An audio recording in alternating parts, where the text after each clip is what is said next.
Zelensky, ante el europeo. La última vez en la que el himno de Ucrania sonó en Bruselas fue hace 7 años durante la firma del Acuerdo de Asociación Unión Europea-Ucrania. Este jueves sus notas, lo mismo que las de la Oda a la Alegría de Beethoven, el himno europeo, han vuelto a sonar en el Parlamento Europeo para recibir al presidente de Ucrania, Volodymyr Zelensky, en una sesión solemne en la que ha sido su segunda salida al extranjero desde que Rusia invadiera y atacara su país hace casi un año. El líder ucraniano, recibido con muchísimos aplausos y una enorme ovación, ha aprovechado el atril del hemiciclo para agradecer el apoyo a su país, denunciar la estrategia supremacista de Rusia y recordar que se están defendiendo de la mayor fuerza antieuropea del mundo moderno. Estamos defendiéndonos y estamos defendiéndolos a ustedes, ha zanjado. Su discurso, de unos 15 minutos y en ucraniano, pronunciado tras una entrada triunfal repartiendo agradecimientos, ha girado particularmente sobre el modo de vida europeo y los intentos del Kremlin por destruirlo. Esta es nuestra Europa, son nuestras reglas, nuestro modo de vida y para Ucrania la Unión Europea es el camino a casa. Estoy aquí para defender el camino a casa de todos nosotros, de todos los ucranianos. Tengan la edad que tengan, el credo que tengan, estatus sociales, piensen lo que piensen. Todos tienen que disfrutar de esta historia común europea, ha reivindicado durante una sesión solemne e histórica en la que ha arremetido con dureza contra Rusia y la guerra lanzada contra su país el pasado 24 de febrero. Esta guerra total que lanzó Rusia no va dirigida exclusivamente al territorio de esta parte o aquella de Europa. Hay un dictador que tiene muchísimas reservas de armas. El Kremlin, de manera deliberada, ha estado intentando eliminar el valor de la vida humana. El valor de la vida se ha destruido en Rusia, las vidas de los rusos no tienen valor.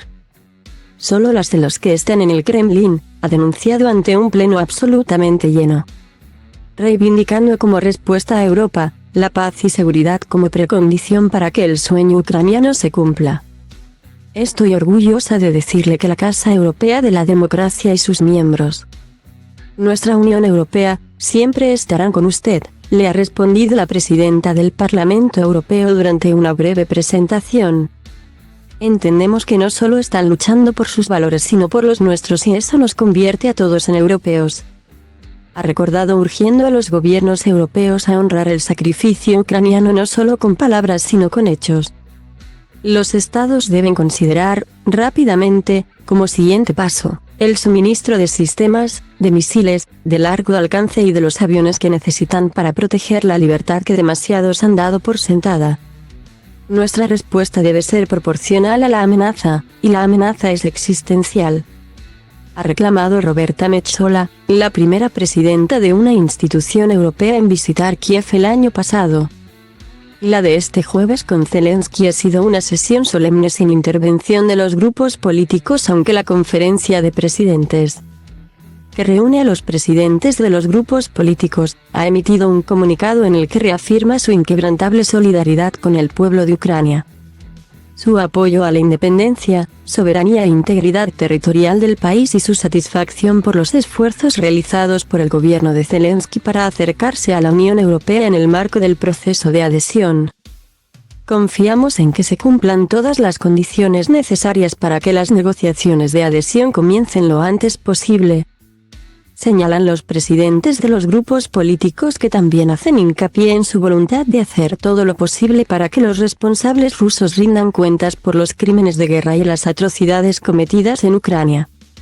El comunicado también hace un llamamiento a los Estados miembros para que sigan ayudando a Ucrania en términos políticos, militares, económicos, de infraestructuras, financieros y humanitarios.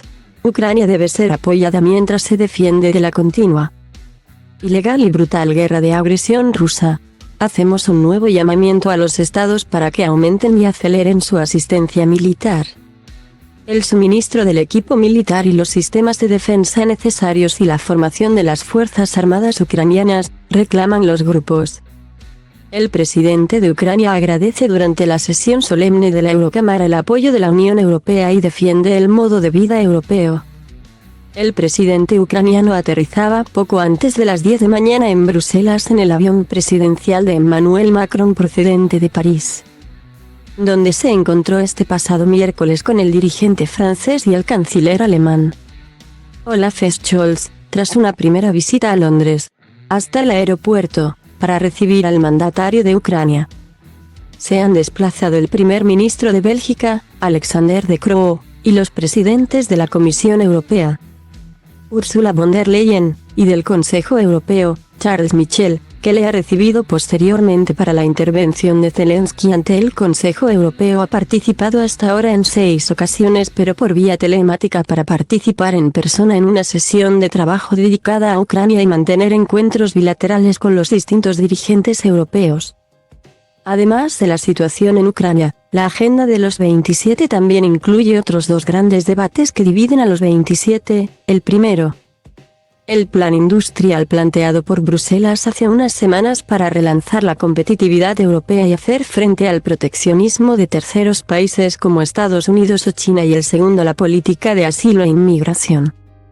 Los 27 aprovecharán para pedir a Bruselas que concrete el plan para afrontar el dopaje estadounidense de ayudas masivas y de otros países como China. Los países de la Unión Europea coinciden en que la política de ayudas de Estado tiene que ser más simple y rápida de forma que puedan acelerarse las inversiones y flexibilizar las ayudas. Mantenemos una posición intermedia. Creemos que se deben flexibilizar las ayudas de Estado, elevar los umbrales de notificación pero acotado en el tiempo y los sectores. En los próximos años hay que hacer esfuerzos en temas verdes y esto requiere una flexibilidad. Pero esto tiene que hacerse acotado en el tiempo a sectores específicos, sectores verdes detallados. Explican fuentes del gobierno español que estiman que la respuesta de Europa no llegará tarde pero que es necesario que acelere. Lo mismo piden muchas otras delegaciones que comparten el temor a que cualquier retoque en la política de ayudas de Estado termine distorsionando y fragmentando el mercado europeo ante el distinto margen fiscal del que disponen los 27. Particularmente Alemania y Francia. Esperamos que de aquí a verano haya textos legislativos para permitir que muchas empresas que están tomando decisiones de inversiones se acaben quedando en Europa porque hay una percepción de que Europa está reaccionando con mucha rapidez. Apuntan fuentes del gobierno español sobre la posición que defenderá el presidente Pedro Sánchez durante la cumbre. Más diferencias existen en cuanto a las fuentes de financiación y el eventual fondo soberano planteado por la presidenta Ursula von der Leyen, aunque la cumbre se limitará a tomar nota de la intención de Bruselas de presentar una propuesta antes del verano. Las mismas incógnitas plantea el debate migratorio, también muy divisivo, aunque se centrará en esta ocasión en el elemento que más consenso genera entre los 27, la gestión de la dimensión exterior. Ante el aumento del número de cruces irregulares de fronteras a través de la mayoría de las rutas y de los movimientos internos dentro de la Unión, debemos encontrar juntos una solución sostenible, responsable y humana.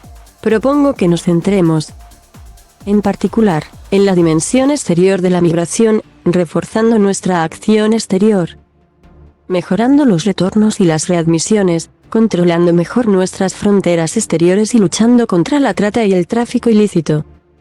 Señala el presidente del Consejo Europeo, Charles Michel, en su carta de invitación.